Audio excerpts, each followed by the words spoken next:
there really is not an area of medicine that's not impacted by addictive disorders. It's not just, people who need to go to, residential care, but of course it's infectious disease, it's overdoses, it's falls and fractures. If addiction had a unit, we would be one of the largest ones in the institution. I mean, if we had a floor for addiction care, right? It'd be huge. It'd be like 10% of the hospital. A guy years ago took a camera around and photographed the radiology waiting room and the methadone clinic waiting room in the same institution. One of them was full of broken down used furniture, the other was full of very nice modern furniture. I mean, so you have massive social disruption on one side, no social disruption on the other side. Both of them are addictions, right? So alcohol sort of sits in the center of this, at least to me. Welcome to the Digital Health Transformers podcast, where we delve into the heart of healthcare innovation, one conversation at a time. I'm your host, Nicole, and today we're going to be joined by a visionary who's transforming the approach to addiction treatment through technology. Dr. John Mendelson, founder and chief medical officer of Rhea Health, brings over 3 decades of research and clinical practice to the forefront of addiction medicine. Dr. Mendelson is also the founder and medical director of DXRX Inc. and owner of the John Mendelson MD internal medicine practice. He has an extensive background as a board-certified internist with a significant focus on addiction treatment. Beyond his role at Rhea Health, he's also the clinical professor at medicine at University of California, San Francisco, and has several pioneering research efforts in addiction pharmacology. His dedication to evidence-based treatment and accessibility in healthcare is reshaping how we approach addiction recovery today. Dr. Mendelson, thank you so much for joining us today. It's a real pleasure to be here. Wonderful. So let's get started with your interview. Your career has always been both broad and deeply specialized in addiction. What drove your initial interest in this field? Well, that's a great question. I was fortunate enough as both an undergraduate and early in the medical school education to do some. I went to a college that had co-op work experience, and one of the people I worked with early on was a guy named Rhea Jones, who at UCSF. And Rhea was a psychiatrist interested in cannabinoids and stimulants. And I got to work with him and another great guy named Neil Benowitz, who was interested in tobacco pharmacology of nicotine. And I asked Neil at one point, I said, how come you're so focused on nicotine as the drug of interest? He said, because it kills the most people. Cigarette smoking is one of the big killers. And that for someone who wanted to go into medicine and become a physician, that was kind of a motivator. Right? C. Everett Koop famously said that 3,000 people quit smoking every day in the United States. The only problem is their funerals are 2 days later, right? So so it's a large, interesting problem. It's probably one of the most interesting zones in medicine. It's a combination of voluntary behavior, medical, medical, genetic and societal risk. And medical consequences. And there really is not an area of medicine that's not impacted by addictive disorders. It's not just people who need to go to residential care, but of course it's infectious disease, it's overdoses, it's falls and fractures. It's across all of medicine and up until recently, we've had like a very, mainly a spiritual problem has been the prevailing societal view. And so transforming that view into something that's more, less judgmental, more accessible, and more actionable has been a great journey. So I don't know if it's a rambling answer, but I hope it gets to some of the points I think you were trying to get to, You did. And you're so right. Never thought of it that way, that addiction medicine does touch all types of medical specialties. If So, we had a ward in the hospital, I mean, if we had a ward, I mean, so how's medicine organized? Well, it's organized basically by organs right. and by what you need in the hospital, but action, like the ortho ward, the surgery ward, the neurosurgery unit, right? If addiction had a unit, we would be one of the largest ones in the institution. I mean, if we had a floor for addiction care, right? It'd be huge. It'd be like 10% of the hospital. But unfortunately, we don't even have a department. There's not even a department of addiction medicine, that exists in any institution that has real estate, that owns real estate inside a hospital. That is so interesting. You're right. I never really thought about it that way as well. There is no specific department in a hospital that is just for addiction medicine. Most of the time, they would do mental health or any of those psychiatric based treatments or behavioral cognitive treatments, but not necessarily a different department just to Oh address no, all. no, we're often subsetted with psychiatry. I'm an internist, but we're often subsetted with psychiatry. But in fact, much of the consequence, the medical consequence of addiction is felt on the medical and surgical floors. And that's the hierarchy of medicine has always been about the real estate inside hospitals, and Yes. that's how you're going up or going down. You have real estate. When there is addiction in a hospital, it's often like the furniture is often second rate. A guy years ago took a camera around and photographed the radiology waiting room and the methadone clinic waiting room in the same institution. One of them was full of broken down used furniture, the other was full of very nice modern furniture. People sit pretty much the same. I mean, there's sort of, so like there's also a stigmatization around, we expect the addict population to be, more accepting of really crummy physical locations and marginal creature comforts. I mean, the same payment sources go in radiology as addiction, and it can be the same patient coming for their chest X-ray or coming for their methadone maintenance visit. But the furniture will look totally different, and so will everything else. Do you think it's because that addiction has those medicine, like long-standing uh treatment centers, like medicine clinics and rehab centers, that they don't have a department in the hospital? Or what are your thoughts on that? Well, it's partly that. It's partly that we haven't also had the same level of intellectual advancement. I mean, you really think about, again, like the moving from the AA model to a medical model, from the mutual support, model to something more medical is only 50 years old at this point, right? Whereas we've been doing surgery since before the Civil War, and we've been doing cardiology since before the Civil War.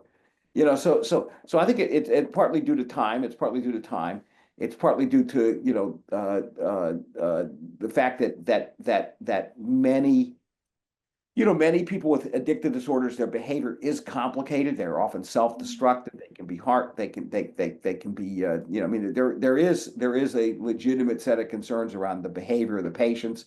Your 80-year-old lady waiting for her chest X-ray is unlikely to be screaming, and having behavioral crises. So there are real reasons for this, but I think part of what we've been about at Rhea, and part of what I've been fortunate enough to be part of in my career, is transforming what has been thought of as a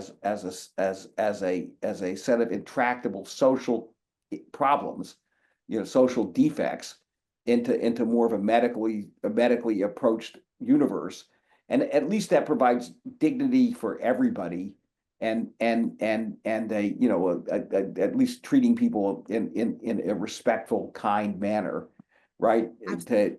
To address their problems. And I think that's been and that transformation is ongoing and continuing to improve with every year. So that's great. That's a great journey, which a lot of people have contributed to, and it's been my pleasure to be on that ride. That's so great. Great. I read about your professional background in LinkedIn. It's very impressive. Um, my next question for you is, addiction is a complex field with evolving challenges. What are the current trends in addiction treatment, and how is Rhea Health addressing these through technology? Well, so yeah, so Rhea is focused on alcohol addiction. So not all addictions are the same, right? And I think anyone can understand that if they just think for 2 seconds. The person who smokes cigarettes, the cigarette smoker, which is the most prevalent addiction on the planet, right? Cigarette smokers, they don't engage in too many antisocial behaviors. They don't generally lose their jobs. They don't crash their cars. They don't abandon their children, right? And they other than an unpleasant odor and maybe occasional house fires. I mean, they really don't present a risk to anybody else. But yet it's a highly lethal condition. If it would continue for many years, people will die from it. On the other side of the other extreme might be stimulant dependence, right? Stimulant abuse and dependence, where people can have psychotic episodes. They're running down the street naked. They can harm and hurt other people. They can be killed by the police in get some excited delirium. I mean, so you have massive social disruption on one side, no social disruption on the other side. Both of them are addictions, right? So alcohol sort of sits in the center of this, at least to me. It's something that's been with humanity since the dawn of time. Since the dawn of time, people have had alcohol addiction and abuse problems and consequences, and consequences. And the consequences have been not just, to themselves, but to their families, their communities. In fact, I would challenge anyone listening to this podcast, that everyone listening to the podcast has a family member, a friend, someone named a colleague, a neighbor who's had an alcohol problem. It's that prevalent. And that's around the world. That's in every part of the world. There are no parts of the world that don't have alcohol problems, period. Right? There are some cultures that don't permit drinking, and they do have a lower rate of alcohol problems. They still have them. People ferment. You can ferment any kind of thing that's got sugar in it into alcohol, right? And it's this. So what's the big trend? What's happening? Well, first off, we're now treating it more like a complicated problem that can be solved rather than just a spiritual journey, right? So the biggest trends coming along are that and this really came up with opiate use disorder, is that we have developed medications to attack the problem, right? And within Western medicine, medications pharmacology has been the sort of the vehicle to address complicated problems, whether it be infectious disease or cardiology or GI, whatever area you're interested in. Medications have been a big player in that. So we've developed medications to treat a number of addictive disorders, most successfully in opiate use disorder, opiate dependence. Um, but alcohol is coming along fast now. We actually have a number of tools with a number of medications that work really well in alcohol dependence. Do they work in every patient? No. Do they work rapidly for every patient? No. Right. But then again, across all of medicine, we've had, like we don't expect people's cholesterol to drop in an hour, right? And more importantly, the plaque that the cholesterol built to resolve in a week, So I think we're at a point now where we're developing tools and learning how to deploy those tools. And I think that we still have a long way to go there, as we're just there was just a meeting on people. So naltrexone for alcohol use disorder was first, it was approved in 96 or something, about that 90, so naltrexone was developed well before 1996, maybe in the early 90s, late 80s. And And in animal studies, it rapidly showed an ability to decrease alcohol use in animal models of alcohol dependence. And it was an uphill struggle to get the company that was manufacturing it to agree to allow naltrexone to be used to market it. The National Institute of Alcoholism and Alcohol Abuse and NIDA had to really twist their arms, right, to get them to be interested in alcohol. They were hoping it'd be a diet drug, right? They're hoping it would be good for weight loss. And even after that, the FDA put a black box warning on the drug, which was not appropriate, which was actually, it's only been recently removed, that really inhibited prescribing. And insurance companies don't pay for the full dose, right? People, they pay for 150 milligram tablet a day, many of them, but lots of studies show that 100 milligrams a day is better, right? So we're still in this, 35 years later, we're still in this struggle to get the better furniture for the waiting room, right? To get taken seriously, and that's on a background of like just last so between 2016 and 2020 there was a 30% increase in alcohol related mortality in the United States. So say it again, 30% increase, more in women than men, 35% in women, 25% in men, up to 178,000 deaths. That's now more deaths than stroke, Alzheimer's, or diabetes. Okay, and we're still struggling to get the appropriate dose of naltrexone, which has been available for 40 years, paid for, right? But we have a whole bunch of other meds coming along too. So the challenge now is that most docs haven't been trained on how to use them, and don't have and they not only haven't been trained, they haven't been trained in diagnosis either, and they have a fairly negative view of alcohol use disorder from their period of time as residents, when the same patient cycles in and out of the hospital all the time with drinking consequences. So I think the really positive things are happening are, first, we have new tools, okay, and those are coming along nicely in the pharmacotherapy side. Second, telemedicine, which is what is so exciting about Rhea. Telemedicine lets us bring the expert. We don't have to train every doctor, nor should we train every doctor, right? Telemedicine lets us bring actual experts in this care to where they need to go, which is to the patient, right? That's been another sort of, just a slight digression. That's been another challenge in the addiction field, is that people think any doctor should be able to treat addiction, right? And I think that's a huge mistake. This is a big, complicated set of illnesses. They're not even the same across the types of addictions, right? And so the first question I always ask those people, and if any are listening, the first question: you want every doctor to be able to, so why can't every doctor treat opiate addiction or alcohol addiction? And the first question you got to ask is, what do you want them to stop doing? I know very few physicians who have any free time with their patients. They're on the clock. The minute the doors to the exam room shuts, it's a 15-minute cage match.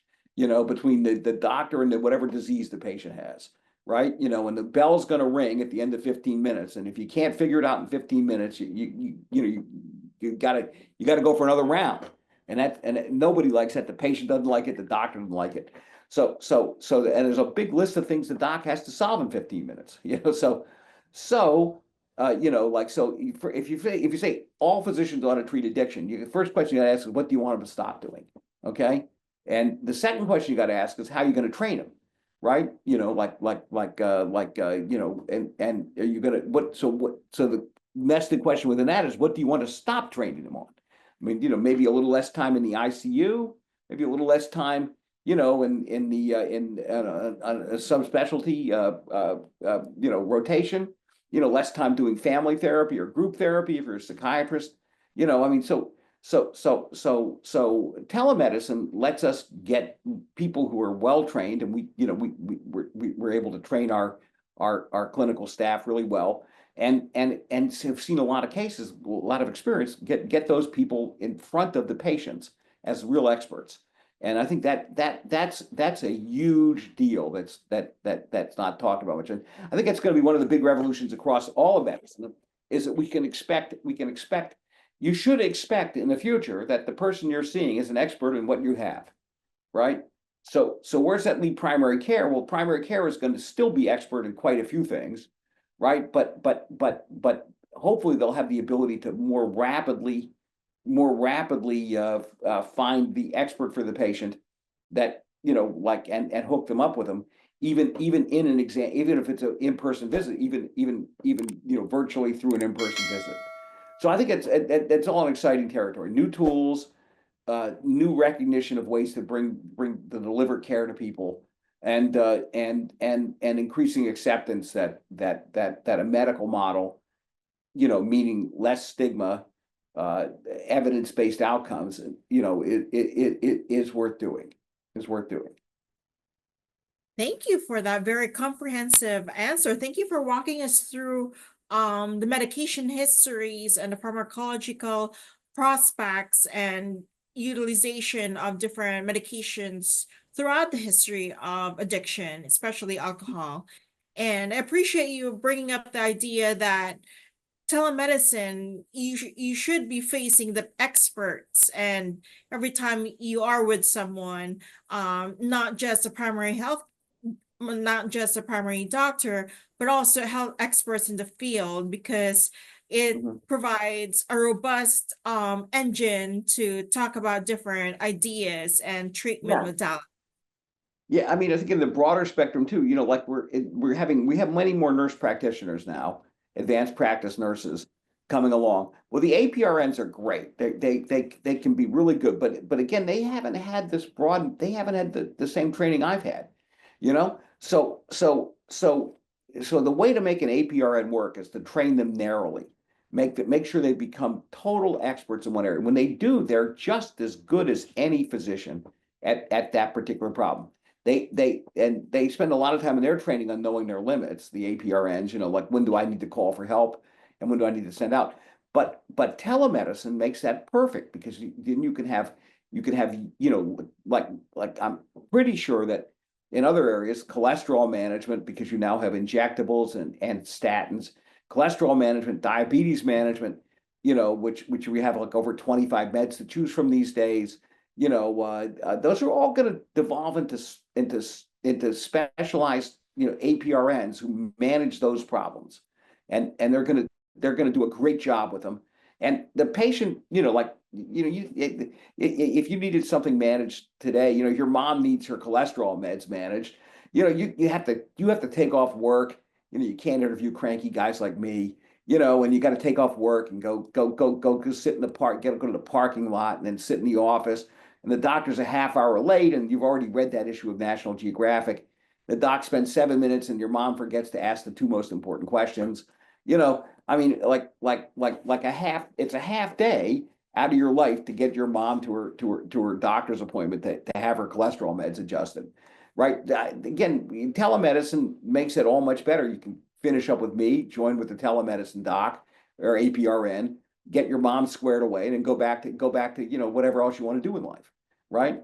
So it's a much more attractive universe for everybody, right? Much more attractive universe for everybody, and I think that's a really, and so for addiction, where we have a smaller workforce, we don't own real estate in the hospital anyway, right? Right? It's a real advantage, and going to be transformative. Absolutely. And telemedicine, especially since COVID, have ballooned so much, and it gives us that engagement with a specialist, especially if you have a smaller group of specialists to a bigger population. So thank you for Yeah. sharing that. How do you ensure that treatments provided through Rhea Care or through Rhea Health are accessible and effective for diverse patient groups? Yeah, so we've been just trying to gain altitude. We certainly have um so we have 52% of our patients are women. Traditionally in alcohol addiction treatment, only 35 to 40% have been women. Okay.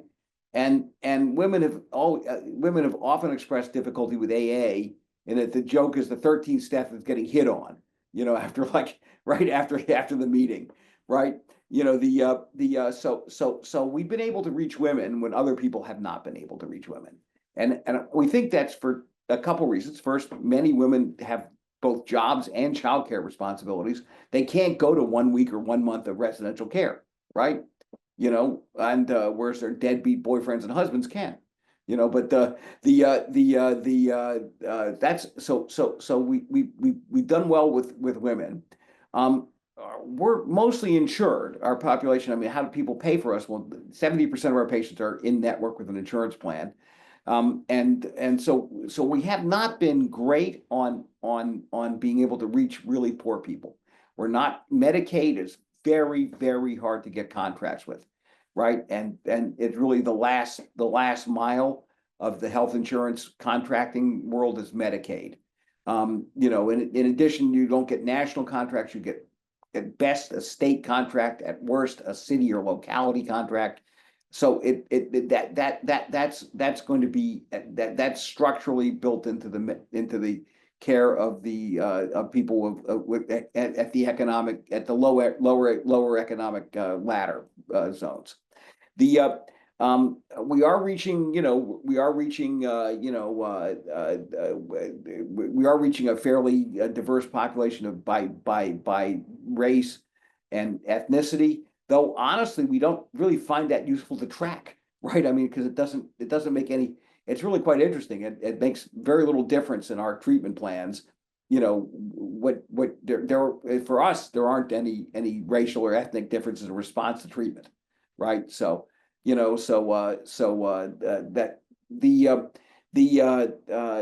so our staff is incredibly inclusive and diverse. Have a huge number of African American physicians and coaches.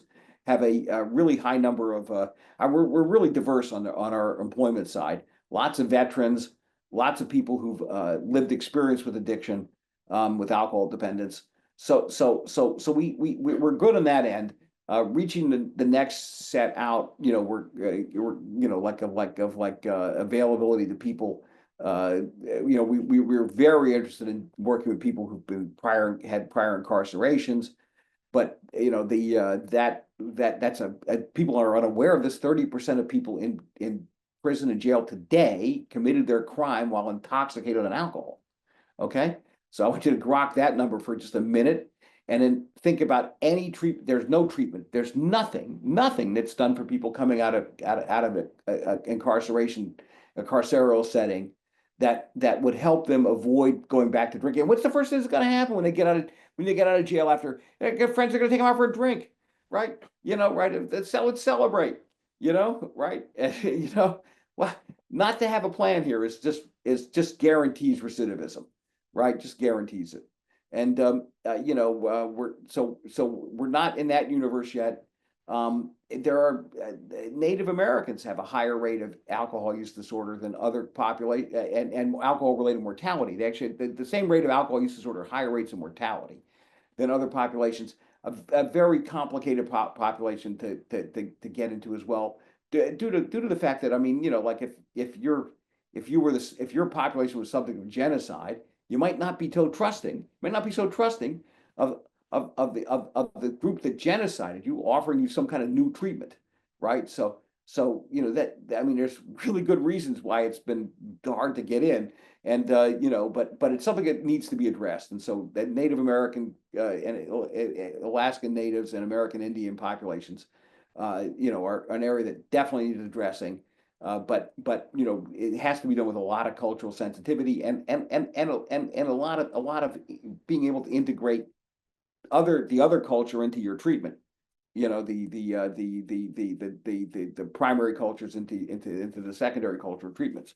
So anyway, it's like so we're aware of it, but as I said, right now our focus is just getting more available across the board. And the assumption is that as we gain acceptance and availability, other communities will want to join. and want that addressed. We do have some Spanish speaking providers, and but we haven't made that Hispanics, we have not made a focus, and that will eventually have to happen, but it hasn't happened yet. That's great to hear that you're expanding and your services to a very diverse population. I would love to hear a comment about mental health and addiction.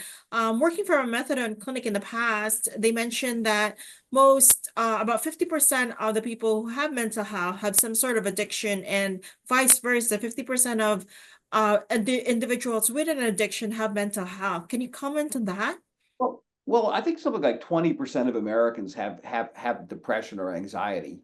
So that means when you go see your asthma doctor, 20% of those patients have mental health issues as well, right? And I think so. So the apple and cart here has the which goes first, like there are some who say that all addictive disorders are a subset of mental health. At first, you have depression, anxiety, or some other mental psychiatric diagnosis of disease, then you develop addiction, right? I think that's not a true statement. I think that's not a true statement. There are others, like I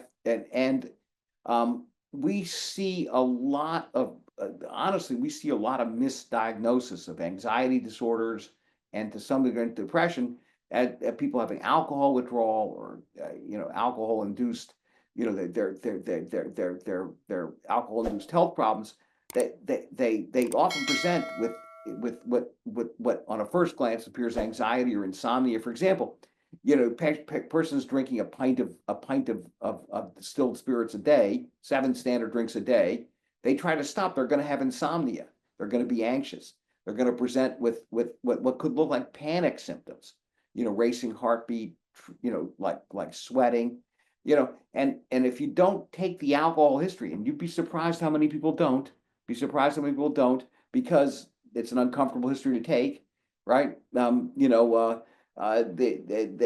end up with people being treated for anxiety disorder when in fact they just had alcohol withdrawal disorder. So our formulation is that there are people who have both sets of, they have primary psychiatric diagnoses and primary addictive disorder diagnoses, just as they also have primary cardiovascular, or gastrointestinal diagnoses. I think one of the more gratifying things we've found is if you do address the alcohol and you reduce alcohol consumption, many of the other problems get better. They don't necessarily completely resolve, but they're not as severe. So I think that's really exciting. And so I think if we address just as again as just as addressing your diabetes, we'd have less fatigue, less urinary frequency, you'd have more energy, right? And you might sleep better, right? If you do all those things, if you address if you make the right diagnosis and then institute what should be effective therapeutics, right? You can actually decrease those other problems. So I don't think they're all subsets. Many of our patients' trauma is an interesting area. So childhood abuse, neglect, and trauma. This factors into so many. It's a risk factor for so many severe psychiatric and addictive disorders. I think it definitely makes it worse. It definitely, oftentimes in those families, there's a strong family history of alcohol abuse and dependence. Right. So I think, you just wonder whether you're just sort of seeing the same, it's all just alcohol that led to the trauma that's leading to the new trauma that, or is it, there's something special that happened with trauma, but clearly preventing childhood trauma, abuse, neglect is really an important factor in at least in the severity of the addictive disorders. Wonderful. Thank you for giving us your 2 cents on that. How about socioeconomic status?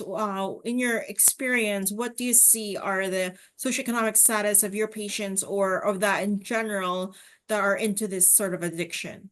Well, I think first thing to say is that all addictive disorders are downwardly mobile socially. Okay, nobody does better in their future by having a drug problem. Even the smokers, it's relatively downwardly mobile. Okay, so you can sort of say that for all diseases, they're down. Like having a disease definitely decreases your income and your prospects for future employment. But so these are downwardly mobile diseases, right? You get them, you go down, and that is something which we don't talk about enough for why people ought to go into treatment. I mean, you're gonna cut your own foot off, being having a future economic success. Um, the most of the surveys show that alcohol use disorder doesn't care what your SES is. Okay, it can care less of what that is. Again, if you get severe alcohol use disorder and you lose your house, you get homeless, you lose your job, right? You lose your kids, you lose your family, your SES is going to get a lot worse. But you go to jail, for drunken driving, right? Those are all downwardly mobile events, but it doesn't care what your SES is to start, right? We have plenty of people who are very highly successful, like super high achievers in many domains, and they still can't stop it. They still drink 1 to 2 bottles of wine a night, and feel crummy the next morning, and get memory loss and blackouts. Don't remember what their kids told them, and end up missing work meetings in the morning because they're too hungover. Okay, we got plenty of those. So I don't think that, and that's been one of the tropes of the past, of course, is that like it's just the poor people who get this. Like if we just lifted their socioeconomic status, they wouldn't have an addictive disorder anymore. That's wrong. That's simply not true. That's simply not true. And the people, again, so in America and the United States right now, we estimate there are 20 million people with alcohol use disorder, right? 20 million people with alcohol use disorder. Yeah, that's 2/3 of California. Okay. All right. It's an immense number. It's an immense number. It's like 1 in 5. And again, all of us know someone who has alcohol use disorder. Every last one of us knows someone. So this idea that an economic model would explain why that exists is just not true. Just not true, right? I'm going to go back a little further. I mean, one of my favorite stories, to sort of show people how deep addiction goes, it comes from the Bible. So, and you can, if you go to the Sistine Chapel and look on the roof of the Sistine Chapel where Michelangelo has painted pictures in the 1570s, one of the paintings, the one that's furthest from the altar, is the drunkenness of Noah, right? And do you know this story at all? No, you don't know this story because nobody knows. It's on the roof of the Sistine Chapel. What kind of school did you go to? Right? Did they educate you? No, no, but seriously, no one gets educated on this, right? No one gets educated on this. So that in the Old Testament, after the flood's resolved, right? The ark lands. What's the first thing Noah does? He plants grapes. Okay. What's he plant the grapes for? To make wine, right? He makes wine and he starts drinking a lot of wine, right? And one day he's drunk so much wine that he passes out drunk. Passes out drunk. This is the old. I wanted to. This is the foundation story. There are no other people on this planet except Noah, and the first thing he's doing is getting drunk. Okay, he's getting drunk. So he passes out naked and drunk, and his kids see him. They see him naked, and they don't want to humiliate him, so they back in so they do not gaze on his nakedness, and try to cover him with a cloth so that he's no longer naked. He comes to, sees them, and he throws one of the kids out of the family, right? He exiles one of his own children who saw him, right, while drunk, right? So so what's going on with, and why is this? So what a weird story, right? I mean, is this story weird or not, right? So how would we tell that story today, right? I mean, so this is like, so so Noah, after retiring from a successful career in logistics, right, working for a really difficult boss, right? He retires. He does his job. He completes his work, but all of his friends and everyone he knows is dead, Okay, so he becomes a gentleman farmer in Napa, right? He gets a nice vineyard in Napa, retires to his farm in Napa. But for the trauma of his career, right? From the trauma of his career, right? He becomes a heavy drinker, right? And that leads to a family fracture when the family tries to intervene and address his drinking. Okay, this is a story we all know, right? So Absolutely. yes, yes, here, the Noah had a quite a successful career. In fact, he's the only survivor of his industry, Right. right? Right?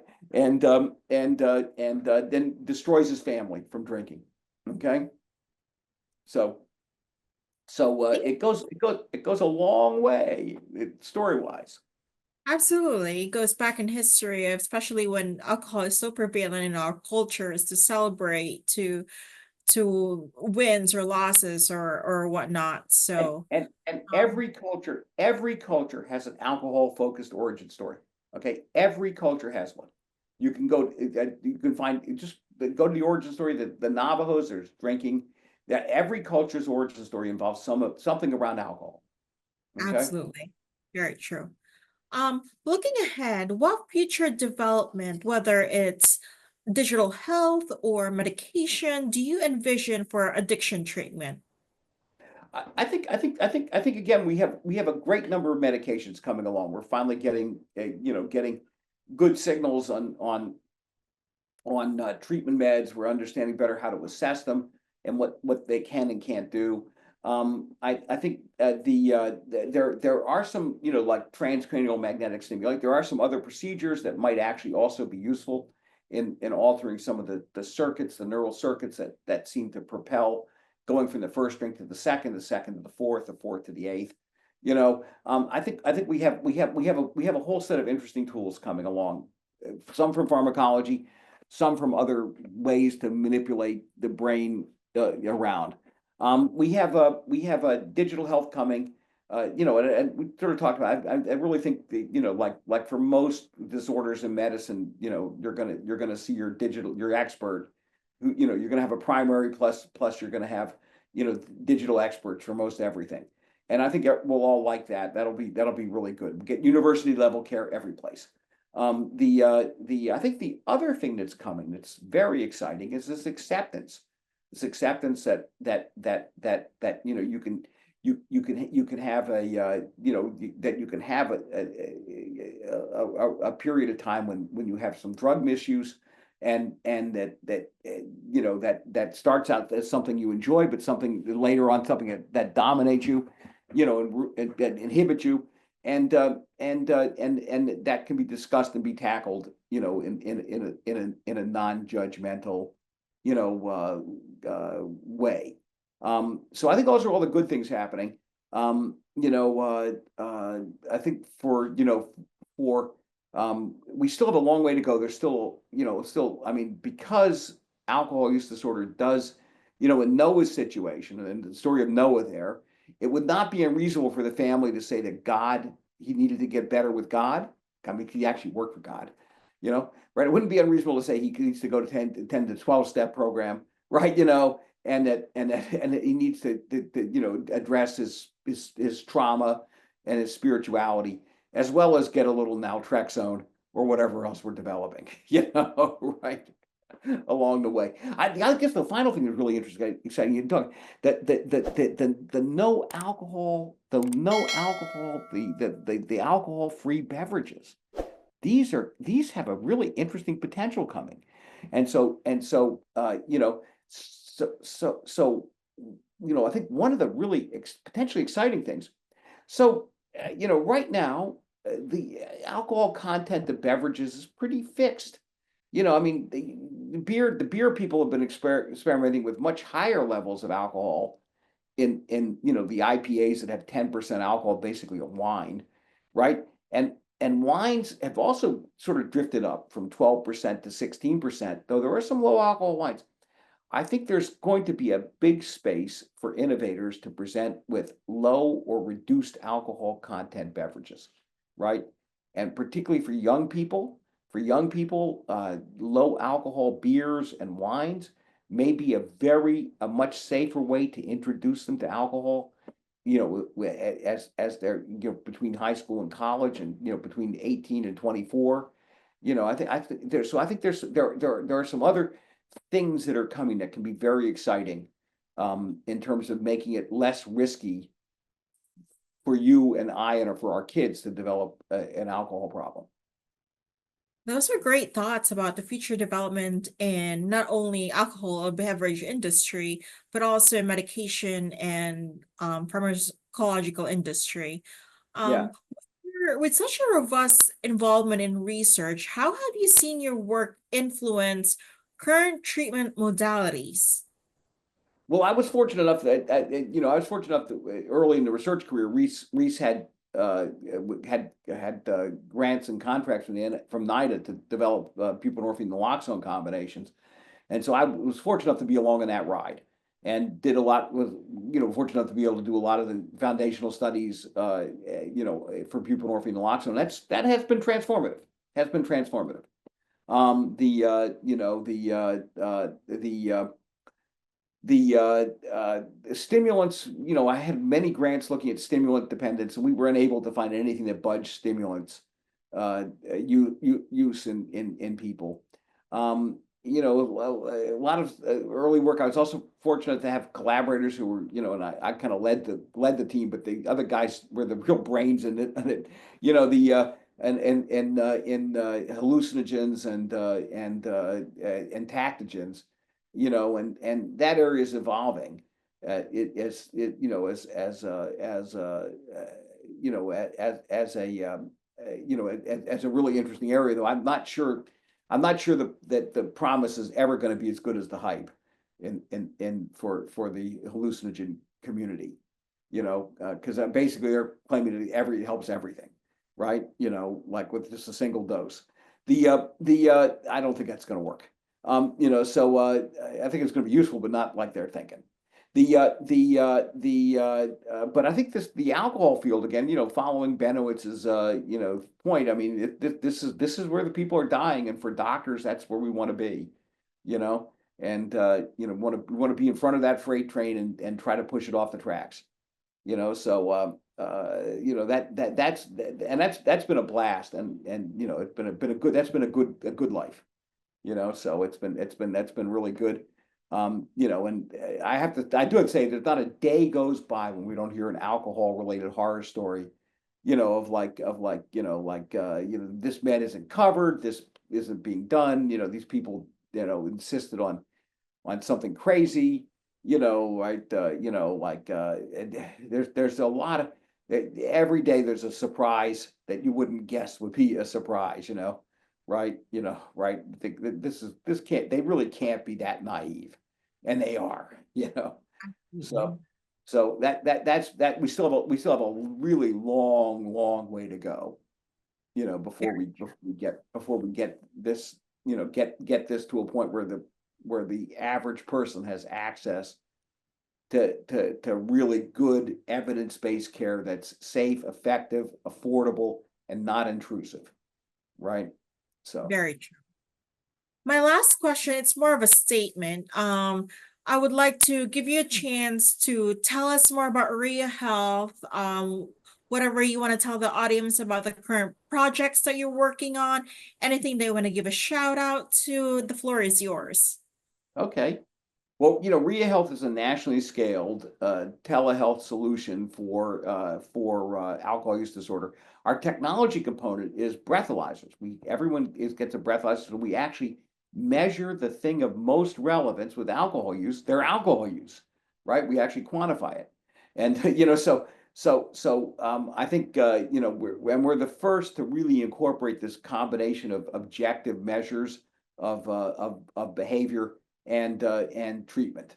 And so far we've collected over one in our 10,000 patients. We've collected about 1.3 million breathalyzer readings, and so we have an incredibly good uptake of the device and its utility in treatment. The research, the medical staff we have is again distributed across the country, and it's better than most academic medical centers in terms of both diversity, inclusiveness, and training. we have active research projects going on with Stanford University, and looking at using so in everyone's electronic health records, there are patients who have elevated liver function tests, and those liver function tests are often ignored by doctors because they're not very high. And it turns out a lot of those people have alcohol problems. And if you actually approach them to see if they're interested in alcohol treatment, they are. And so we're demonstrating that through a project at Stanford. We have a collaboration with Mayo Clinic. Mayo Clinic sought us out for this collaboration to use in the liver clinics for people who are either pre or post liver transplant, to see if we can treat their alcohol use disorder, make this maybe decreasing their risk of needing another transplant, or decreasing increasing the time before they need their first transplant.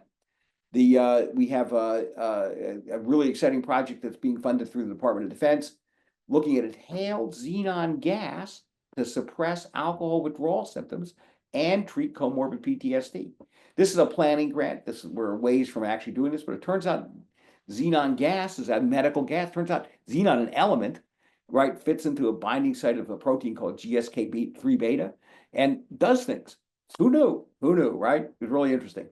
So those are some of the projects we're doing. We're also, we're certainly trying. We're still continuing our expansion into multiple states. What are our roadblocks? What's the difficult parts? Well, we've tried to do value-based pricing with our insurance partners. That makes a very long contracting cycle, like a couple years per carrier. So in this model, though, this is better for the patients. They pay a fee once a month, have one co-payment a month, and it's better for us. Our agreement is we provide all the care the patient needs during that month for that fee, right? So our providers don't have to care about like doing extra visits or not. We encourage them to do as many as needed, and no one's being rewarded for extra charges or fees, right? So we have an economic model for the payers that's pretty nice. We give the same model to patients, but have most of the service provided the first 3 months, so the most intensity occurs there. But we have a schedule of payments for patients that's much less money than the alternative. We're about $4,000 a year. The alternative about $40,000 a year, right? So those are all the really exciting things we got going. We got to we have investors who've made the commitment to go on the ride with us and to get us to the point where our goal is to be having active treatment at any one time 10,000 people. We have 2,000 now, so it's an attainable goal, and again continue to drive these great outcomes, and to be partnered with to have clinical research as a key part of that. As part of the value driver for both the patients and the providers and the payers. That's great to hear, and wonderful to hear about the great practices and innovations and projects that you're currently working on, your team and you are currently working on. And it's amazing under your leadership how further it's gonna go for helping people. Dr. Mendelson, thank you so much for such an enlightening discussion, these transformative approaches to addiction care with you. Thank you for sharing your insights and experiences. We appreciate your thoughts and just your foresight and your insight. Thank you so much for being our guest today. It's a real pleasure. I really enjoyed it, and I hope the audience likes it too. Wonderful. To our listeners, we hope this conversation has provided you with deeper insights into how technology is revolutionizing addiction treatment. Remember, change begins with understanding, and innovation is the key to better health outcomes. Join us next time at Digital Health Transformers. Thank you again, Dr. Mendelson. It's been a pleasure.